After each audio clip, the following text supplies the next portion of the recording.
Hello everyone, welcome to Narmada academy of education. मैं हूं सागर पाटिल और मैं आप लोगों के लिए जीके के क्वेश्चन सीरीज़ लाया हूं। मुख्य तौर पे ये मध्य प्रदेश के जो कांस्टेबल की वैकेंसी उसके लिए मैं सीरीज़ लाया हूं और इस परीक्षा के लिए काफ़ी महत्वपूर्ण क्वेश्चन के डेली मैं आप लोगों के लिए क्विज़ लाऊंगा। उसके थ्रू मैं आपको जितनी ज़्यादा से ज़्यादा जानकारी प्रदान कर सकूँ उतनी मेरी कोशिश रहेगी। तो बने रहिए, देखते रहिए। शुरू करते हैं। सबसे पहला प्रश्न है यहाँ पर, मध्य प्रदेश के प्रथम मुख्य सचिव कौन थे? तो मध्य प्रदेश के प्रथम मुख्य सचिव कौन थे, प्रश्न है। पहला ऑप्शन है पट्टाभी सीतारामैया, दूसरे एच.एस. कामत, तीसरे एम हिदायतुल्ला और चौथे पंडित रविशंकर शुक्ला। तो यहाँ पर इसका सही आंसर हो जाता है एच.एस. कामत। तो मध्य प्रदेश के प्रथम मुख्य सचिव कौन थे? एच.एस. कामत। और देखिए, अगर दूसरे जो ऑब्जेक्टिव दिए हैं उसमें से तो जो पट्टाभी सीतारामैया थे वो हमारे यहाँ के पहले राज्यपाल है। मध्य प्रदेश के अगर राज्यपाल पूछा जाए कि पहले राज्यपाल कौन थे, तो पहले राज्यपाल हमारे पट्टाभी सीतारामैया। दूसरा जो सी ऑप्शन दिया एम हिदायतुल्ला, तो ये हमारा जो जबलपुर में हाई कोर्ट है, जबलपुर हाई कोर्ट के कौन है? ये प्रथम मुख्य न्यायाधीश है ना। अगर आपसे क्वेश्चन पूछा जाए कि हमारा मुख्यालय, ये हाई कोर्ट मुख्यालय कहाँ है, तो वो कहाँ पर है? जबलपुर में। उसकी खंडपीठें ग्वालियर और इंदौर में, और मुख्य न्यायाधीश पहले एम हिदायतुल्ला। चौथे जो दिए पंडित रविशंकर शुक्ल, कौन है? हमारे प्रथम चीफ मिनिस्टर, प्रथम मुख्यमंत्री पंडित रविशंकर शुक्ल। चलिए आगे बढ़ते हैं। अगला प्रश्न है, मध्य प्रदेश का इनमें से कौन सा जिला, एक सेकेंड इसको मैं कम कर लेता हूँ।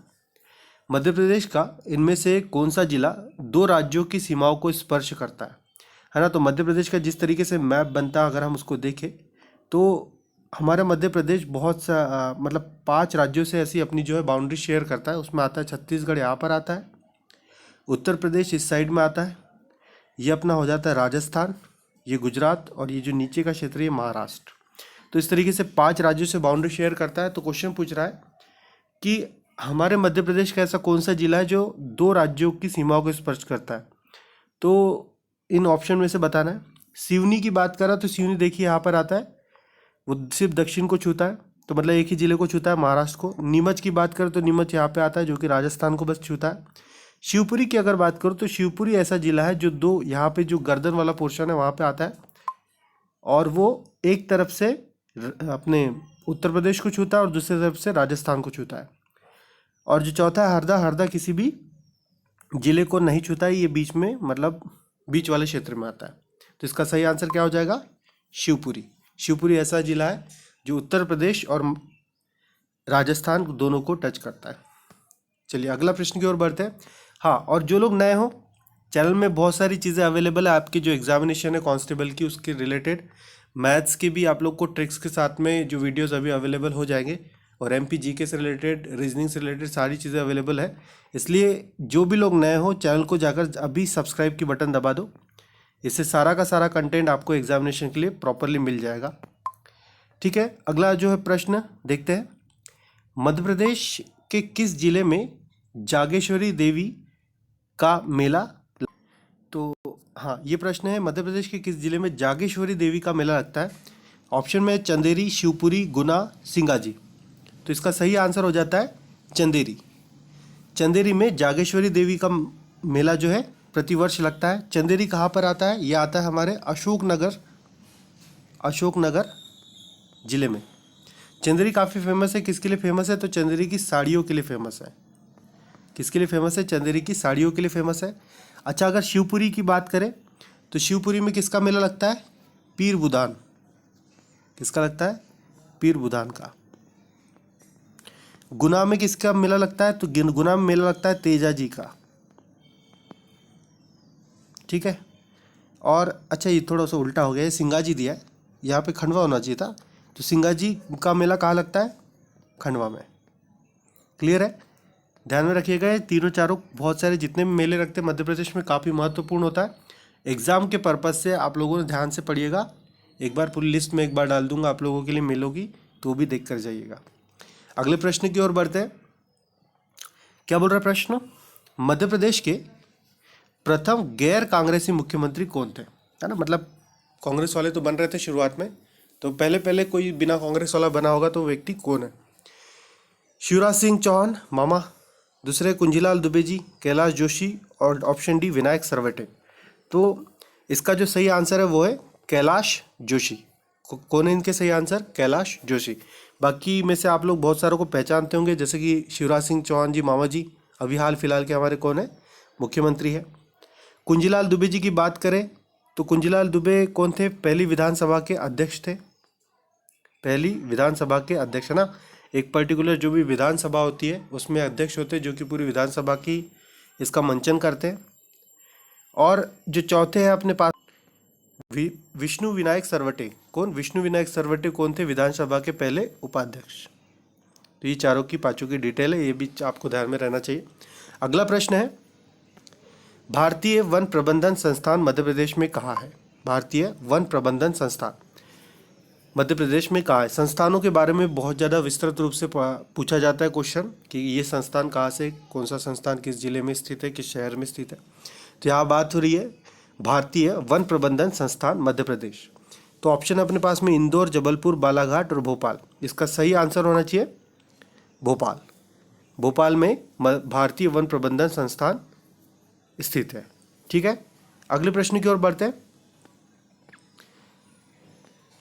महारानी अहिल्याबाई होलकर का संबंध मध्य प्रदेश के किस राज्य से है? तो अगर मैं बात करूं महारानी अहिल्याबाई होलकर राज्य की रानी थी। तो इनका संबंध किस क्षेत्र से? पहला बोल रहा है बुंदेलखंड, मालवा, महाकौशल और बघेलखंड। तो इसका सही आंसर बैठता है महारानी अहिल्याबाई होलकर। ये जो इंदौर साइड का जो एरिया है, जो किस में आता है, बेसिकली मालवा क्षेत्र में, वहाँ की ये रानी थी। मतलब टोटल मालवा नहीं, पर इनका जो राज्य है मालवा के क्षेत्र में आता है।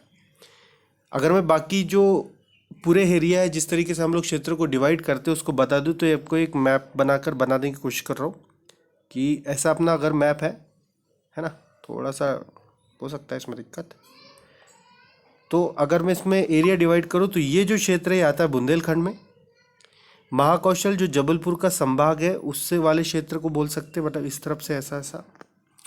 उसके बाद में अगर बघेलखंड की बात करूँ तो छत्तीसगढ़ को जुड़ के जो है वो बघेलखंड होता है, और इस साइड का जो पोर्शन है वो मालवा होता है। ठीक है, और जो ऊपर का छोटा सा कॉर्नर दिख रहा है उसको हम लोग रीवा पन्ना एरिया कहते हैं, रीवा पन्ना का पठार क्षेत्र कहते हैं।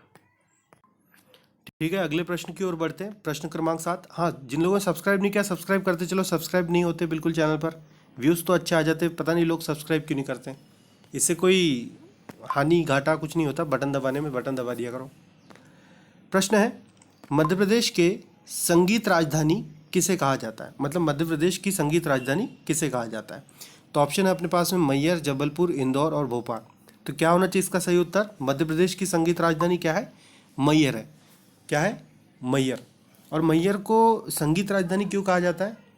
क्योंकि यहाँ पर एक संगीतकार हुए थे अलाउद्दीन खां, तो उनका यहाँ पर घराना है मैयर में, अलाउद्दीन खां का। और मैयर में ही मैयर वाली माता का भी मंदिर है। जबलपुर की अगर मैं बात करूँ तो जबलपुर को किस नाम से जाना जाता है, कौन सी राजधानी कहा जाता है? इसको न्यायिक राजधानी भी कहा जाता है, क्योंकि यहाँ पर क्या है, हमारा हाई कोर्ट है, न्यायिक राजधानी कहा जाता है। और दूसरा, जबलपुर को सांस्कृतिक राजधानी भी कहा जाता है। जबलपुर को मध्य प्रदेश की सांस्कृतिक राजधानी भी कहा जाता है। इंदौर की अगर बात करें तो इंदौर हमारे मध्य प्रदेश की व्यावसायिक राजधानी है, व्यावसायिक राजधानी। और भोपाल तो मेन राजधानी है ही, कोई दिक्कत की बात नहीं है ना, होना भी नहीं चाहिए किसी को। अगले प्रश्न की ओर बढ़ते हैं। वर्तमान में मध्य प्रदेश के उच्च न्यायालय में मुख्य न्यायाधीश कौन है? कौन है भाई? ऑप्शन हमारे पास में मंगू भाई पटेल, मोहम्मद रफ़ीक, विजय मलिमठ या धनंजय चंद्रचूड़। तो यहाँ पर देखिए आंसर है इनका मध्य प्रदेश का जो उच्च न्यायालय, कहाँ पर उच्च न्यायालय? जबलपुर। जबलपुर की जो न्यायाधीश है उसमें से मुख्य न्यायाधीश कौन है? तो यहाँ पर इन सही आंसर बन जाता है विजय मलिमठ। कौन है अभी हाल फिलहाल में वर्तमान में? विजय मलिमठ। अगर मैं ऑप्शंस की बात करूँ तो मंगू भाई पटेल कौन है हमारे मध्य प्रदेश के अभी हाल फिलहाल के? राज्यपाल हैं। कौन है? राज्यपाल है हमारे मध्य प्रदेश के। मोहम्मद रफ़ीक विजय मलिमठ से पहले कौन थे? न्यायाधीश थे। विजय मलिमठ से पहले हमारे मध्य प्रदेश के न्यायाधीश थे। अच्छा, धनंजय चंद्रचूड़ कौन है? धनंजय चंद्रचूड़ भी न्यायाधीश है, पर वो भारत के सुप्रीम कोर्ट जो है दिल्ली में, सुप्रीम कोर्ट, वहाँ के चीफ जस्टिस है, मतलब चीफ जस्टिस ऑफ इंडिया कौन है? धनंजय चंद्रचूड़। चलिए अगले प्रश्न की ओर बढ़ते हैं। मध्य प्रदेश का पहला सौर ऊर्जा वाला ग्राम, है ना, मध्य प्रदेश का पहला सौर ऊर्जा वाला ग्राम, मतलब सौर ऊर्जा पे आधारित जो ग्राम में बहुत सारे सौर ऊर्जा के पैनल लगाए गए थे, तो वो कौन सा गांव है? वो है बी ऑप्शन, कस्तूरबा ग्राम है। मैंने तो डायरेक्ट आंसर बता दिया, क्या है? कस्तूरबा ग्राम। कहाँ पर आता है? ये भोपाल में आता है, भोपाल का कस्तूरबा ग्राम। और अगर बाकी के ऑप्शन की बात करूँ तो बाकी ऑप्शन क्यों फेमस है देख ले। झातला जो यहाँ ये जो गांव है झातला, ये नीमच में आता है, नीमच में आता है, और साथ ही साथ ये पहला मध्य प्रदेश का पहला ग्राम न्यायालय यहाँ स्थापित हुआ था। क्या हुआ था? ग्राम न्यायालय। मलाजखंड की अगर बात करूँ तो मलाजखंड तांबे के लिए फेमस है, बालाघाट में आता है। बालाघाट का एक ऐसा क्षेत्र है जो यहाँ पे तांबा का जो है उत्पादन अधिक होता है, उत्पादन मतलब उत्खनन अधिक होता है। चित्रकूट, चित्रकूट आप लोग बहुत जानते होंगे। चित्रकूट कहाँ पर है? सतना में। और चित्रकूट क्यों फेमस है? यहाँ पे रामायण से रिलेटेड साक्ष्य पाए गए। आगे बढ़ते हैं। निम्नलिखित में से कौन सा जोड़ा बेमोल है, बेमेल है, मतलब गलत तरीके से उसको अरेंज किया गया। यहाँ पे डंडिया नहीं लगी, डंडिया लगा देना आप लोग। पहला ऑप्शन है भीलसा नहीं है, भेलसा है। भेलसा विदिशा, दशपुर मंदसौर, गोपांचल ग्वालियर और महिष्मती मंडला। मतलब ये जो अभी हाल फिलहाल की जो सिटीज़ है उन लोग का एंशियंट नाम, मतलब प्राचीन काल में इनके जो नाम थे उससे जोड़ा गया है। तो विदिशा को भेलसा लिखा है, ये तो सही है, विदिशा को भेलसा कहा जाता था। दूसरा जो है वो है दशपुर मंदसौर। मंदसौर को किस नाम से जाना जाता था? दशपुर के नाम से जाना जाता था। ग्वालियर को गोपांचल के नाम से जाना जाता था। और मंडला महिष्मती, तो ये गलत है ऑप्शन चौथा। मंडला को महिष्मती नाम से नहीं जाना जाता था। महिष्मती किसको बोलते थे? महिष्मती जो है उस समय में निमाड़ क्षेत्र होता था, खरगोन और खंडवा को मिलाकर उस क्षेत्र को कहा जाता था महिष्मती। ठीक है, उस समय में जो प्रांत था अवंती, अगर मैं अवंती की बात करूं, प्राचीन समय में अवंती एक जनपद थी, महाजनपद। उसकी उत्तरी राजधानी उज्जैनी हुआ करती थी। उज्जैनी मतलब हाल फिलहाल का उज्जैन। और जो दक्षिणी राजधानी महिष्मती, हाल फिलहाल का अगर मैं बात करूं निमाड़ क्षेत्र या पर्टिकुलरली कहे तो खंडवा खरगोन। अगला बढ़ते हैं अगले की ओर। सब्सक्राइब करते चलो, चैनल सब्सक्राइब में रुकना नहीं चाहिए। जितने ज़्यादा से ज़्यादा सब्सक्राइबर दोगे उतने मुझको फ़ायदा होगा, आपको भी फ़ायदा होगा, है ना। सिर्फ मेरा फ़ायदा नहीं देख रहा हूँ मैं। प्रश्न बोल रहा है कि मध्य प्रदेश में पहली बार राष्ट्रपति शासन कब लागू हुआ। तो सबसे पहले आपको जानकारी दे दूं कि मध्य प्रदेश में 3 बार राष्ट्रपति शासन लगा, 3 बार राष्ट्रपति शासन लगा। राष्ट्रपति शासन क्या होता है कि किसी राज्य की जब व्यवस्था या शासन ढांचा सही तरीके से नहीं चल रहा है तो किसी राज्य के जो राज्यपाल है किसको लेटर लिखते हैं? राष्ट्रपति जी को लेटर लिखते हैं और बोलते हैं कि भाई हमारे यहाँ पे राष्ट्रपति शासन लगा दो। तो राष्ट्रपति जी अपने मंत्रिमंडल से चर्चा करके राष्ट्रपति शासन लगा देते हैं। तो कितनी बार लगा है? ये 3 बार लगा है। तो क्वेश्चन पूछ रहा है कि पहली बार मध्य प्रदेश में राष्ट्रपति शासन कब लागू हुआ। तो 6 अक्टूबर 1983, 15 दिसंबर 1992, 30 अप्रैल 1977 और चौथा ऑप्शन है 17 फरवरी 1980। तो ध्यान दीजिएगा, पहला कब लगा है? पहला लगता है 30 अप्रैल 1977। बाकी ऑप्शन को अगर देखूं तो दूसरा लगता है 17 फरवरी 1980 और तीसरा लगता है 15 दिसंबर 1992। तो 1, 2, 3 ये डेट से याद रख लेना, सीधे सीधे क्वेश्चन आता है, एग्जैक्ट डेट भी पूछी जाती है, इसलिए डेट सही याद करिएगा। अगले प्रश्न की ओर बढ़े। इंदिरा सागर, प्रश्न क्रमांक 12, इंदिरा सागर किस जिले में स्थित है? मतलब ये परियोजना है इंदिरा सागर, किसी नदी पर बनी है, तो किस जिले में स्थित है ये बोल रहा है। तो पहला ऑप्शन है हमारे पास में खंडवा, दूसरा है खरगोन, तीसरा है मंदसौर और चौथा है जबलपुर। तो इसका सही आंसर है इंदिरा सागर जो परियोजना है वो किस जिले पर स्थित है? यह खंडवा में। किस शहर में? ये पुनासा शहर में। खंडवा का पुनासा शहर में इंदिरा सागर परियोजना है। और ये किस नदी पर बनी है परियोजना? तो ये बनी है हमारी प्यारी नर्मदा नदी। मध्य प्रदेश की प्यारी सबसे बड़ी नदी नर्मदा जी पर। चलिए बाकी अगर शहरों की बात करें कि इन शहरों में कौन सी परियोजना है, तो देखिए खरगोन में जो है, खरगोन में हमारे पास में है, एक सेकेंड, खरगोन में है महेश्वर की परियोजना, महेश्वर परियोजना है ना। और मंदसौर में कौन सी है, मंदसौर में है जो चंबल नदी पर बनी है, वो है गांधी सागर। खंडवा में और एक है, खंडवा में और एक है, उसकी बात बता दो आपको, ओमकारेश्वर परियोजना है ना। आजू बाजू में खंडवा खरगोन, ध्यान में रखिएगा। खंडवा में दो हो गई ओमकारेश्वर, और कौन सी हो गई, इंदिरा सागर। खरगोन में हो गई महेश्वर, मंदसौर में हो गई गांधी सागर। जबलपुर में कौन सी है, जबलपुर में है अपनी बरगी नगर, सॉरी बरगी परियोजना, बरगी नगर में है, मतलब जबलपुर के जो तहसील है बरगी नगर, वहाँ पे बरगी परियोजना। तो ये सारी नदी परियोजना है इन पर्टिकुलर डिस्ट्रिक्ट में, तो ये आपको याद होना चाहिए। ठीक है, अगला प्रश्न है 13वां प्रश्न, गांधी सागर डैम क्या बोल रहा है, गांधी सागर डैम, इसके बारे में अभी चर्चा किया था आप लोगों से। पूछ रहा है कि किस नदी पर बना है। आपको अभी अभी बताया मैंने, गांधी सागर डैम किस पर बना है, ओ सॉरी किस जिले में, ये है मंदसौर जिले में। किस जिले में, मंदसौर जिले में। अब पूछ रहा है कि ये किस नदी पर बना है, तो इसका सही आंसर क्या है, गांधी सागर डैम चंबल नदी पर बना है। किस नदी पर बना है, चंबल नदी पर बना है। बाकी ऑप्शन दिए नर्मदा नदी, नर्मदा नदी पर हम लोगों ने देखा कौन सा बना है, इंदिरा सागर बना है, ओंकारेश्वर बना, महेश्वर बना है, बरगी नगर बना है, ये सारे मैं डिस्कस कर चुका हूँ। ये जो नदियाँ दी है, नदियों के बारे में आप लोगों को बता दूँ कुछ कुछ डिटेल। नर्मदा नदी की बात करें तो इसका जो उद्गम स्थल है, नर्मदा नदी का उद्गम स्थल कहाँ पर है, अमरकंटक में। अमरकंटक किस में आता है, कौन से जिले में, अनूपपुर जिले में। ठीक है, नर्मदा नदी निकलती है अमरकंटक से। चंबल नदी निकलती है इंदौर से, इंदौर के महू क्षेत्र से। बेतवा नदी निकलती है रायसेन से,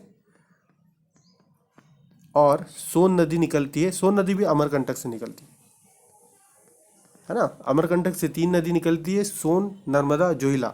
नर्मदा अलग चली जाती है, सोन जोहिला एक साथ निकल जाती है ऊपर के क्षेत्र में।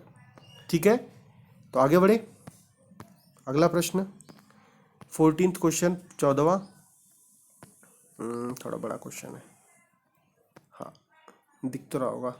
ठीक,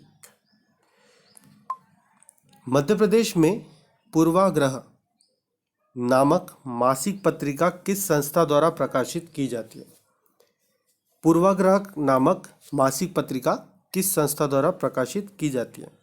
पहला ऑप्शन है मध्य प्रदेश फिल्म विकास निगम, दूसरा है मध्य प्रदेश कला परिषद, तीसरा है कालिदास एकेडमी, और चौथा है भारत भवन।